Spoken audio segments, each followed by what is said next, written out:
All right, well then let's convene our regular meeting. Ladies and gentlemen, welcome to Board of Adjustments for Wednesday. I've lost track of what today's date is. What is our date today, folks? Okay, Wednesday, September 28th, 2022. Thank you for the assist. We have with us a number of notables. Well, let me do our introduction first. The City of Tempe Board of Adjustment is authorized by the Arizona Revised Statutes and the City of Tempe Zoning Ordinance. Its function is to grant relief where a literal enforcement of the zoning ordinance would result in an unnecessary property hardship, to interpret provisions of the zoning ordinance for variances, and to hear appeals from any person or city official aggrieved by the decision of a person responsible for the enforcement of the zoning ordinance, such as zoning administrator and hearing officer abatements. The board has the City of Tempe Community Development staff summary reports on the items being considered at this meeting and will use these reports in their deliberations. Now, we have with us our director, Mr. Jeff Tamilevich. We're also graced by the presence of Mr. Ryan Levesque. We thank you for joining us. We have Ms. Diana Kaminsky, Ms. Diana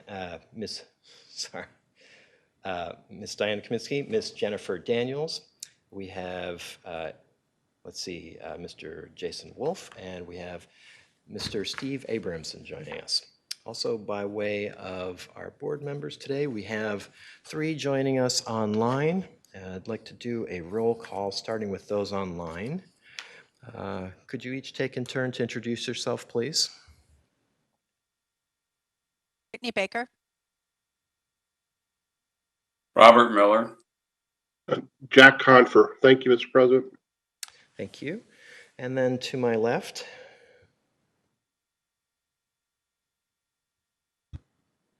The microphone seems to be a little touchy. Just a little face thing. You have to just push the face. Ricky Lynn Gans. And to my right, please. Ron Kagi. Richard Watson. And I am Chairman David Lyon.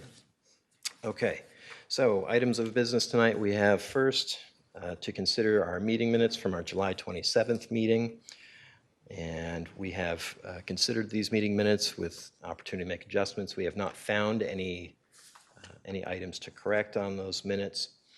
Therefore, board members, I'd like to hear a motion regarding the approval of said minutes. May I hear such a motion, please? I motion that we accept the minutes as presented. Okay, do I hear a second, please? Okay. Motion to approve from board member Gans and seconded by board member Watson. Let's go down the line asking for votes. Board member Confer. Aye. Board member Baker. Abstain. I was not present. Okay. Board member Miller. Abstain. I was not present, Mr. President. Okay. Board member Gans. Yes. Board member Kigi. I abstain. I was not present. Board member Watson. Aye. And I vote aye as well. So the motion passes 4-0 with board members Miller, Kagi, and Baker abstaining. Did I get that right? I think I got that all. All right, so having taken care of that, we'll move on to our regular item. We have the Livingston Spear Remodel and Addition. It is our custom to ask our applicants if they wish to speak first. Gentlemen, are you prepared to do so? Okay.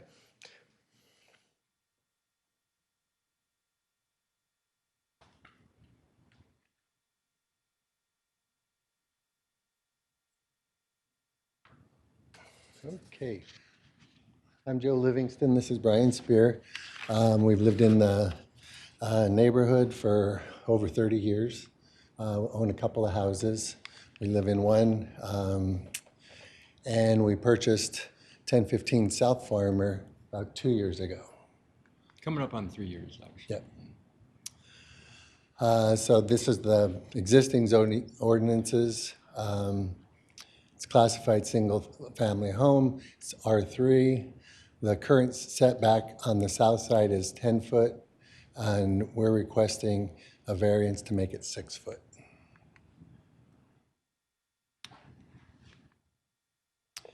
There we are, right along the railroad tracks. The house, it was built in 1893 by Myron Spear, and this information we got from the Tempe History Museum. It's on the city's website as well. He was a Civil War vet and also a drayman. And a drayman, only because I didn't know what it was, and it might be interesting to you. So a drayman, railroad drayman, they'd pull a horse and a wagon. So they were kind of a version of Uber Eats or something, where they would bring you your stuff.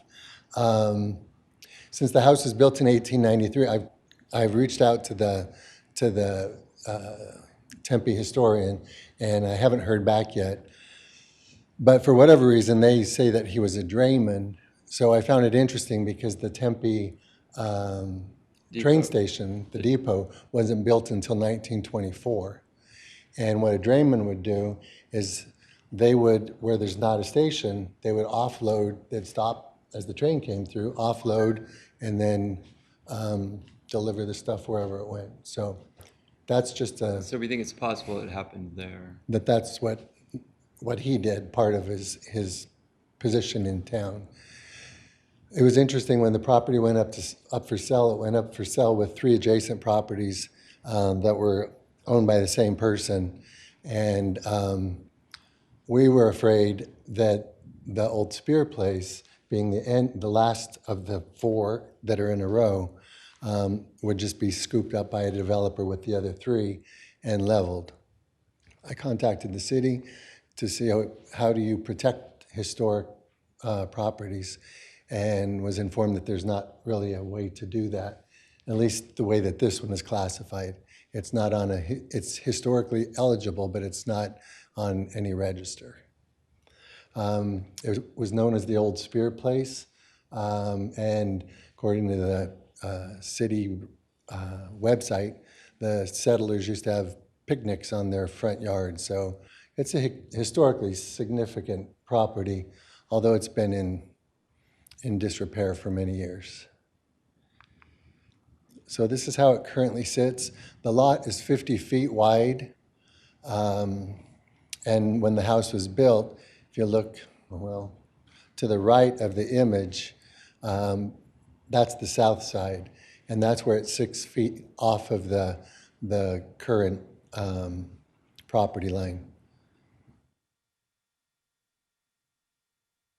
So when we purchased it, we wanted to remodel it and keep it as a single-family home with adding an accessory dwelling, because we ain't getting no younger, and we got to have a place for our grandkid who's gonna be taking care of us. So perhaps. So these are our goals and objectives. That we'd like to maintain it as a single-family home, landscape the front yard as it was historically. Because the lot is so narrow, the option is to either keep parking in front or maintain it on its current setback at 6 feet. So, and we'd like it to become kind of a showpiece in Tempe. So this is kind of I believe our architect is on a phone somewhere in here. But this is what we've got as far as the drawing. You can see where we want to maintain the original character, but then where it bumps back, and that's for our next meeting that we have. So I guess that doesn't really matter here. But The second floor. yeah.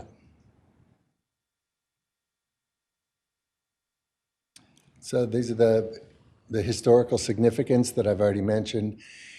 It's been on the current setback for 130 years. It's a 50-foot wide lot, and we don't have access to an alley because of the railroad track running right behind us.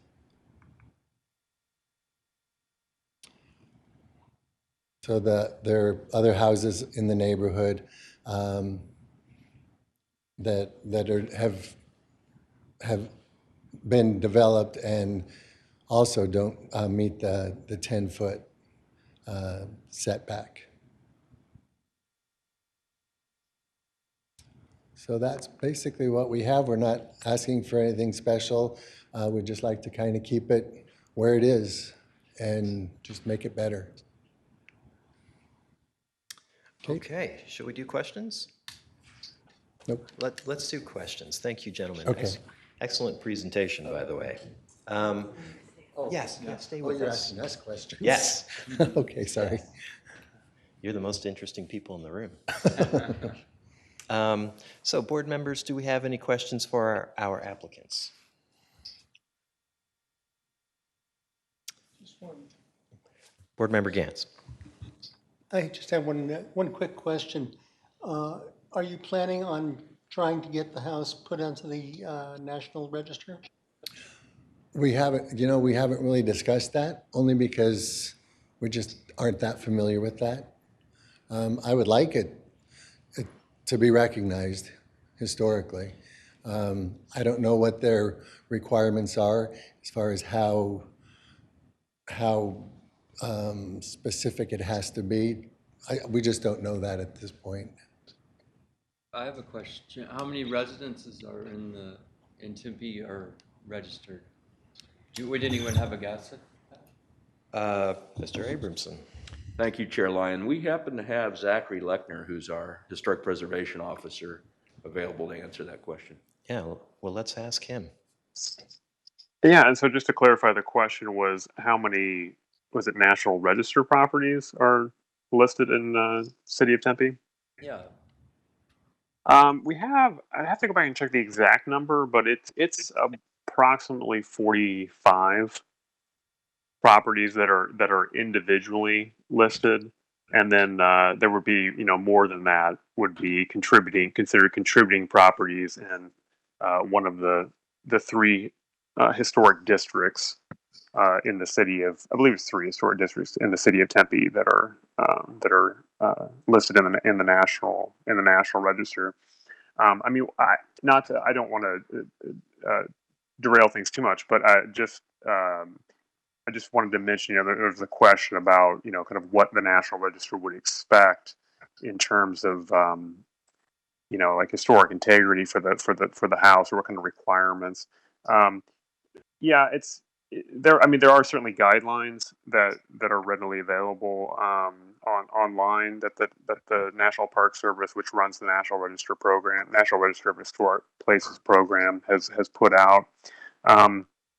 Certainly they certainly discourage, kind of structural changes. I know that part of the plan is to kind of demolish a piece of the building, a section of the building, and then of course to add on that 2-story addition. So it's a little bit hard to say at this point, but certainly I'm not saying that the property wouldn't potentially be eligible for the National Register. That would be a question that would be good to ask the State Historic Preservation Office, which administers that program in the state. But those changes that are proposed by the applicant, including the 2-story addition, those honestly might pose a bit of a problem in terms of having the property listed. It just depends on whether the National Park Service and the State Historic Preservation Office would judge that the overall historic integrity of the house was still strong enough to still be eligible for inclusion in the National Register. Okay, does that help? Yeah, thank you. Okay, board members, any other questions for our applicants? I'll ask one if that's all right.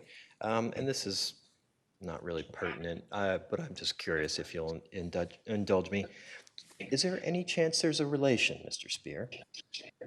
There is a relation, which is interesting. Oh, I'm sorry. These are both on? Yeah, there you go.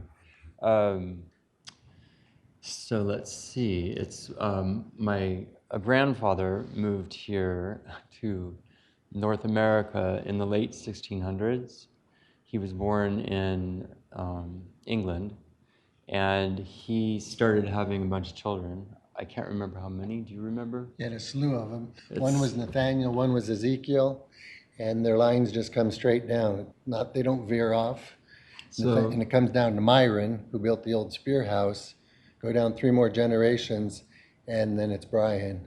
So they would be considered first cousins 3 times removed, because they share that common grandfather from England in the late 1600s. right.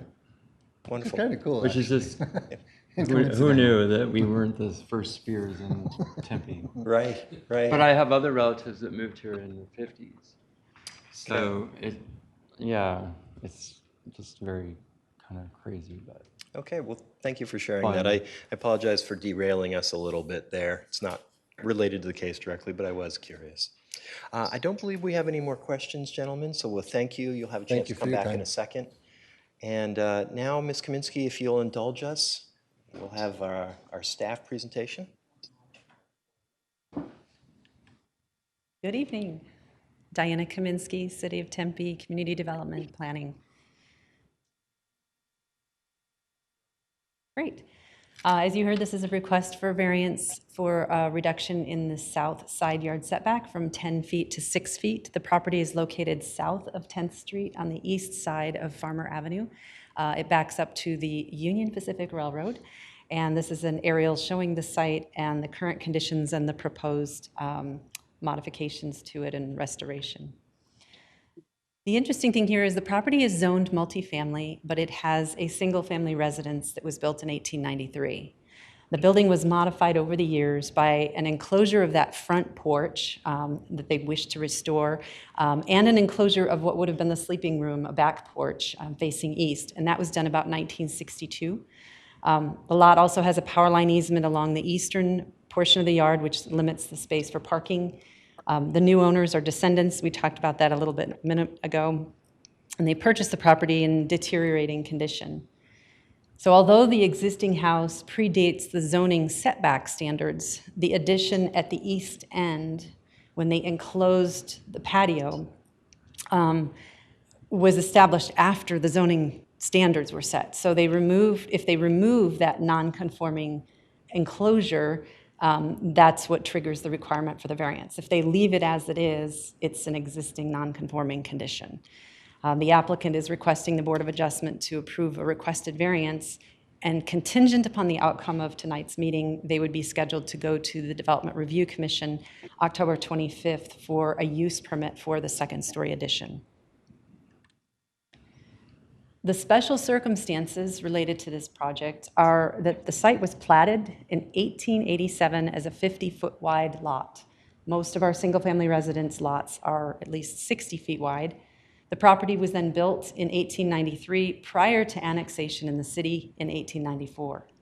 The property zoning had 2 different changes. So it went from single-family zoning in 1957, and then in 1980, it became multifamily. And with that change to zoning, the setback standard changed to 10 feet. This limits the building envelope of a substandard size lot and in the width. The property is encumbered with a large overhead utility corridor line and the railroad property to the east. And the addition to the east end of the house was permitted and inspected by the city in 1962, which is in alignment with the older portion of the house at the front. So these aforementioned special circumstances are applicable to the property and unique to this lot. The strict application of the code will deprive them of privileges enjoyed by other properties. So in looking at this, I considered the use as a single-family use and provided some analysis to variances provided to single-family residences for side yard setbacks, and that's what's listed here. The zoning for R3, which established the 10-foot setback, came in 1980, 87 years after the house was built. So what they're asking for is retaining the single-family character and retaining what they would be allowed with a single-family zoned house, which if they were to rezone to R16, ironically, they would have a 5-foot setback today. But since it is zoned multifamily. We also looked at variances that were granted within the zoning of a multifamily site. So this is a list of projects in the area that received variances for setbacks related to the multifamily zoning. The proposed remodel of the residence would maintain the existing established setback of the house at 6 feet from the property line and provide a 20-foot setback on the north side. The strict application of the current code would deprive this property of privileges that it has historically enjoyed for about 129 years and is enjoyed by the majority of the single-family districts and those who have also obtained variances for similar or greater reductions. The adjustment authorized shall not constitute or grant special privileges. This reduction in the setback is not beyond our current zoning standards for single-family houses, and many of the newer townhomes in the area are similarly set back. The applicant is not seeking special privileges, but solely to legally establish the historic pattern of development on the property to remodel the home to the same setback as the existing structure. And the granting of this variance will not it's not self-imposed. The owners purchased the property in 2019 in a condition of disrepair. They wish to rehabilitate the house and make a significant investment in the community. And although they could apply for a use permit standard to reduce it to 7 feet, this would jog the building and affect their interior of a very small interior space and the stairs that are going up to the second floor. And these circumstances were not imposed by the current owner. They could leave the site as it is today with the 6-foot setback, but the building in the eastern portion of the site really needs to be reinforced in the conditions that I saw when I visited the site.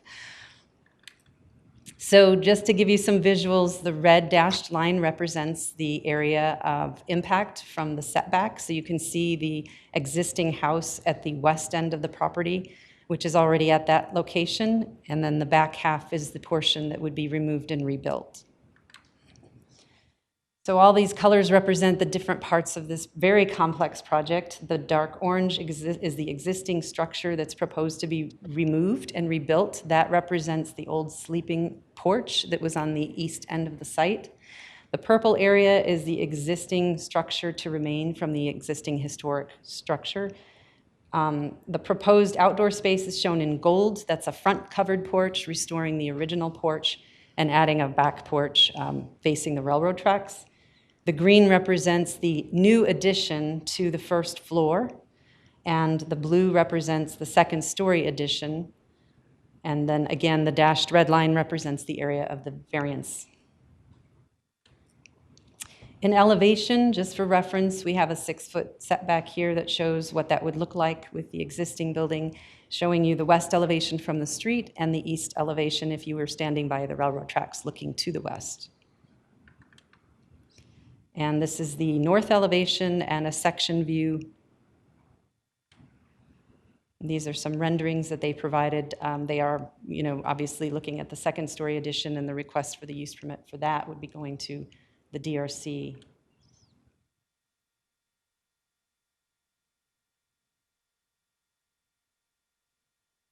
They did have a neighborhood meeting on site August 15th. There was one member of the public who attended, and myself and the two owners. The presentation was provided. They taped a bunch of drawings up to the building itself and gave their presentation and answered questions. There were no concerns. The resident who attended was in support of the project. We have not received any calls or emails of inquiry, but the applicant has received letters of support that were included in the packet and some additional letters that were provided to you in the study session. So we are recommending approval subject to conditions. There are no special conditions for this. These are the only two conditions. They have to get a building permit and they need to get a use permit in order to do the second story addition, and that use permit has to be obtained before they get their building permits. So this is the future actions would be to go to the DRC. Happy to entertain any questions. Okay, board members, any questions for Ms. Kaminsky?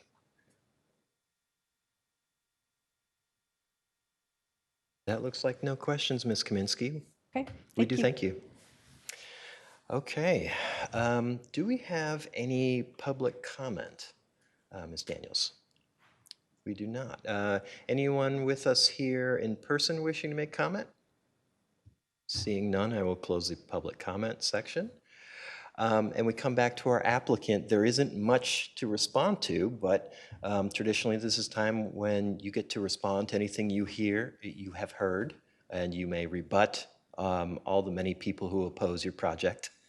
Do you wish to make further comment? Okay. Well, this is going to be really simple, I think. All right, so we go to our board member discussion. I don't usually express my opinion first, but I will tonight. I think this is a slam dunk.